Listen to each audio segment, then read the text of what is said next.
What's happening, guys? Welcome back to the Hunting Challenge. I had the privilege and opportunity to sit down with two well sought after professional hunters that get it done consistently year in and year out. These guys aren't your average hunters. They've been on podcasts throughout the nation. Simply put, they're very knowledgeable about bow hunting big bucks. This is a 4-part series, so be sure to subscribe and hit the notifications so you can be notified as I roll out new parts of this series. So with all that said, let's get rolling.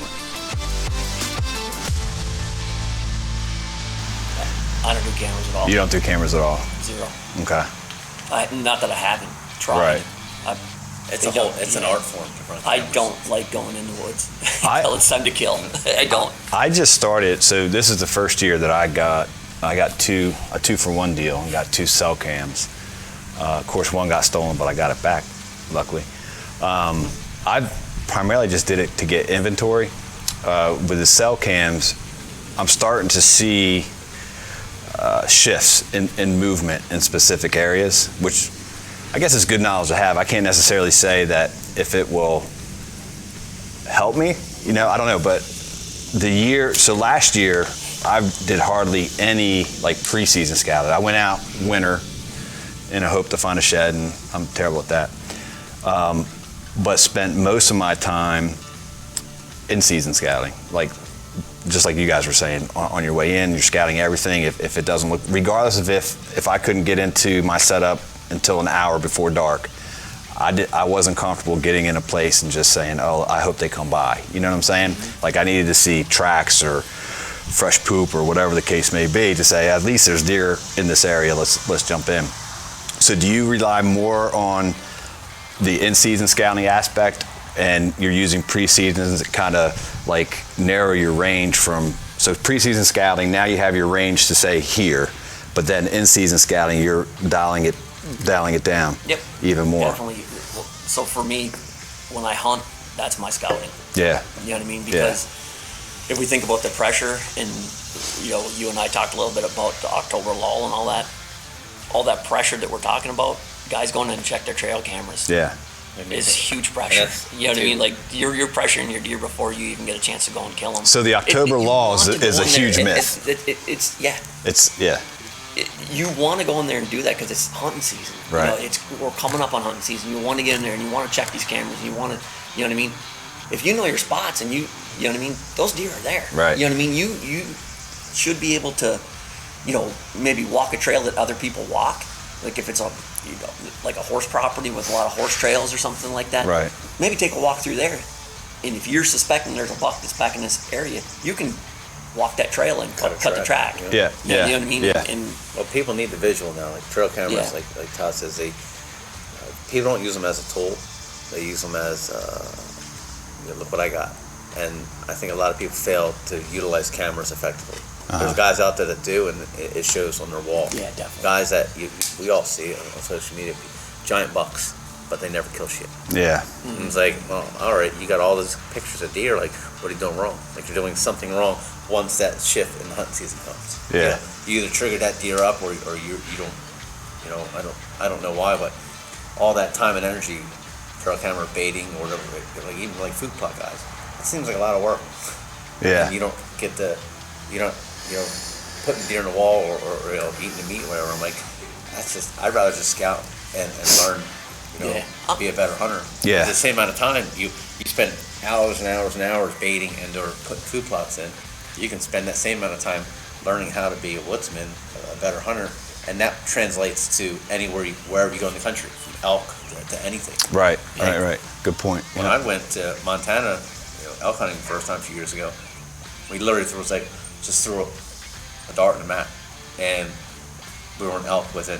For first night we were an elk, had the bull's bugle, because you just walk it up and we're like, all right, there's trails, there's terrain, there's a lot of things happening there. Yeah. Boom, we were an elk from Jump Street Yeah. all week long. Didn't kill anything, came close. Right. But it's like, there's people who go out there elk hunting for days on end, year after year, and never seen an elk. I'm like, awesome. but I just, You got- from woodsman, just using terrain and how animals going to move to a certain thing from being hunting in different spots. Yep. Just translated out to west, and it's like, okay, Yeah. I still haven't killed an elk. But I'm kind of like an old soul when it comes to my bow hunting too. Yeah. I want to be so. surprised. Yeah. I want to be surprised. I don't necessarily. I mean, man, those pictures are sweet. Right. But what's more sweet is to be back in a piece of woods in, November, the first week of November, second week of November, or anytime, and have a deer, just a monster, show up, and you have no idea that it's there. You know what I mean? Like, that is really, to me, what any hunting is trail about, camera you know? pictures of any deer I've killed. Not Yeah. one. Yeah. I've never got one. Like, I've got I've sent you a few hammers, and it's like, I've never seen them on the eyes. It's like, they're there, but they're there like one Yeah. time, Yeah. once or twice. Yeah. Right. But all the deer on my wall, I've killed it. It's a one and done. Oh, it's a big buck. I'm gonna shoot it because he's in a big doing what big bucks do. So we just unpacked a lot that some people may or may not agree with, and what we pointed to is you can preseason scout to get your radius just to say this big, and then you can in-season scout to get it this big. But if you're not mobile, that's not going to do you any good at all.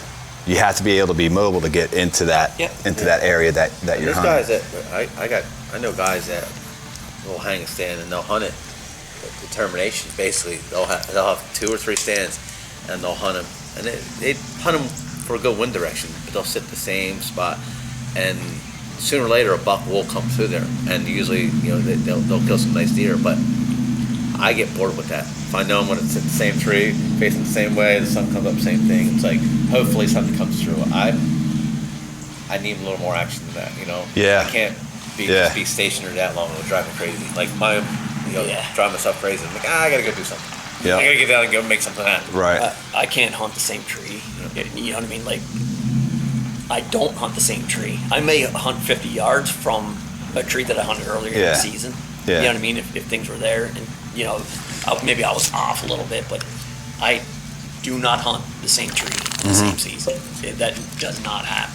I mean, it did. I used to be the guy that would have $14, $30 tree stands out in the woods. Yeah. You know what I mean? I had pretty good success that way, but I would find myself getting lazy and saying, it's not playing. I'm just going to go to this one over here. The wind is right for it. I'm going to go there, but I've already hunted it 14 times this year. You know what I mean? And get lazy with it. So one of the things when I went to a climber to be mobile was forcing myself to not be lazy. Yeah. And not go to the same tree and go to that and it's just normal human habit to just be lazy when you don't know. Like, you're driving in to a place to hunt, and the whole way you're driving, you're on 295 heading south or wherever you're going, and the whole time you don't know exactly where you're going. Yeah. And all of a sudden your truck just kind of finds a spot to one of your parking spots, and you just go and climb into one of those stands. And that's just, you're setting yourself up for failure. Yeah. You know what I mean? And Yeah. you're looking at the same leaves. You know what I mean? The same branches, the same everything. You know When I can't take that, dude. Mentally, I can't take it either. It breaks me. So- It makes hunting not enjoyable. Right. Well, and when I transitioned from, like I was mentioning earlier, the 2x4 and plywood stand, this is years ago, obviously, into a portable climber, that's when I started kind of thinking outside the box, like trying different exit and entry routes and stuff like that. But even with the climber, later on, I found that there were still restrictions for me. Tree selection, exactly. And Find the perfect climber tree, not the perfect tree. and you were still hunting. Now, even I'm going back to that analysis of, something this big. You're kind of restricting yourself with the climber in that regard because of tree selection. But when you're mobile with whether it's a saddle or lone wolf stand or whatever, you can still get into that pinpointed area. So Greg, you brought up when we've been talking about wind direction, and how would you guys explain to a novice hunter what the off wind is? Just off wind. You're hunting the wind that's best for the deer and almost worse for you. And that's old Miles Keller, I do believe. I remember reading that in the 80s, I think. And you don't hunt the wind that's good for you. You hunt the wind that's good for the deer. And the off wind is, there's going to be a trail, it's going to bend, twist, and you're like right there. And if they get past that point, usually they're busting you.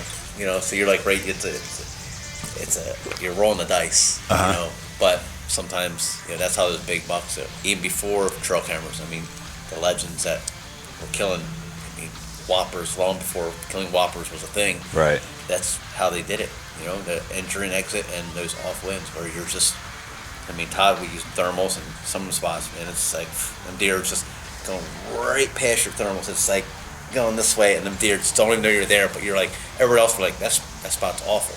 But it's a perfect spot for the deer, so it's a perfect spot for you. So, go ahead. Look, I just thought I had I'm listening, but yeah, it's generally on a travel pattern. Mm-hmm. And one of the reasons why he's traveling that way is because the wind is right for him. And basically all you're trying to do is utilize that thing and to hit him, at that last second or in that little window that you have on that trail that he's just going to catch you or, just about to catch you. Yeah. That's really all it is. Yeah. And a lot of people, I tell people that, and they're like, well, how do you find those spots? It's like walking. No trail just runs straight in the woods. Yeah.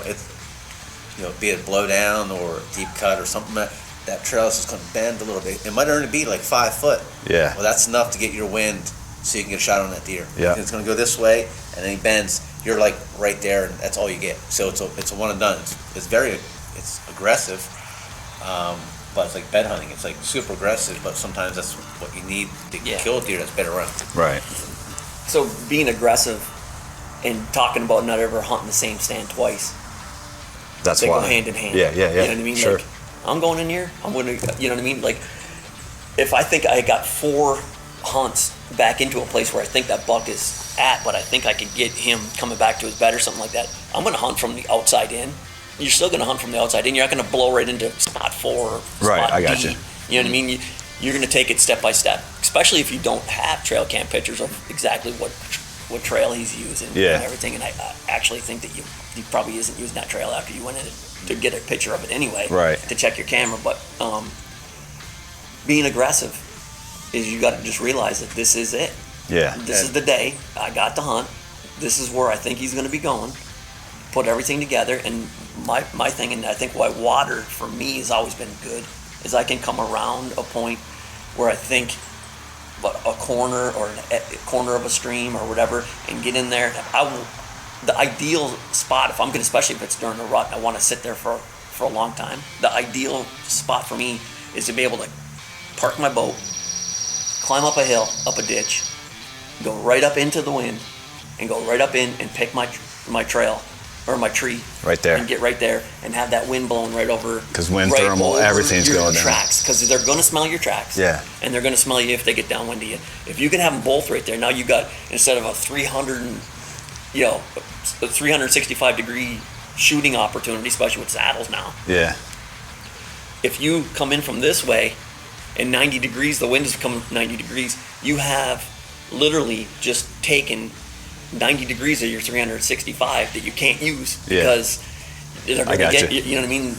Every doe that comes through is going to blow at you or whatever. But if you can plan it enough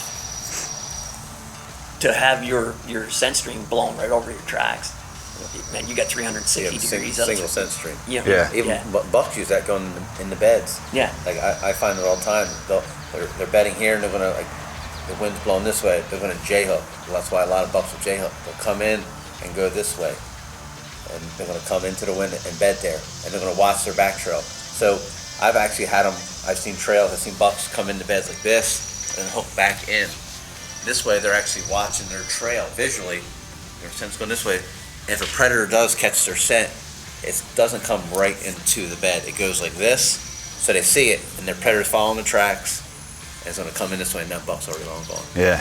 So he's got a single scent stream, and he's got, he's just, same with us, like deer, are very smart. Yeah. We are not. Yeah. Or the average hunter really struggles with that. It's easy for us to survive. Yeah. So in that situation, you just mentioned that bucks are when they come into their bed, they'll look most often with the wind coming over their head, and they're looking downwind. They're watching their back trail, whatever it's across. They're watching where they walk. And what do you think, or what have you witnessed as to how they exit the bed? Is that based on wind also, or Is there really no? It's hard to say as far as correlation. That's why I'm not a very good evening bed hunter, personally, because I've seen them get up and do.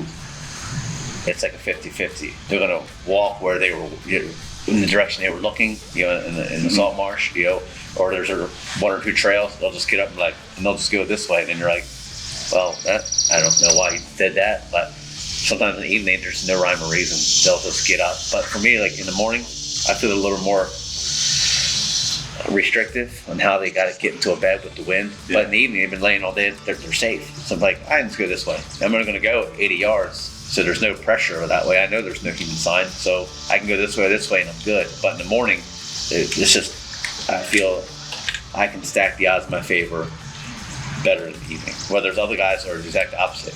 They feel their evening spots are significantly better. I'm a morning guy, and I'm not necessarily always sitting right on top of their beds. I will generally try to get a pinch, on the trail close to their bed, but on a pinch where I know they're more than likely going to come two to or three trails. Yeah, together. I'm not going to try to beat personally. Greg's had some success in it. I've killed deer very close to their beds, but generally it's a pinch point or something where they're going to their bed and they're close to their bed, but they haven't started that natural J hook that Greg is referring to. And even like because that's really, really hard. If they J hook, then how do you set up on that? Yeah, that's really, really hard. And the J hook, I've had big old mature bucks just come in the bed, wind at their back. They know it's safe, and they just come in, and you look at it, you're like. They don't always necessarily come down like usually, but there's times it's like, I'm just gonna go this way. I need to get to bed because I'm gonna get killed if I don't, settle down here. So it's like, all right, that's why bucks are, whitetails are fascinating creatures. They just, once you think they're gonna do something, they do something completely different, and you're like, what? So all that bucks walk with the wind in their nose, all this stuff. I've seen the giant, whoppers. Just walking across the wind this way, just like no care in the world, and you're like, how do you survive this long? All right, so that's a wrap for this segment of this 4-part series. Let me remind you one more time, for the next 30 days, anybody that subscribes to my channel, I will donate $1 to Bow Hunters United. So be sure to subscribe and hit that notifications bell, and be on the lookout for the next part of this series. Appreciate y'all watching. See y'all.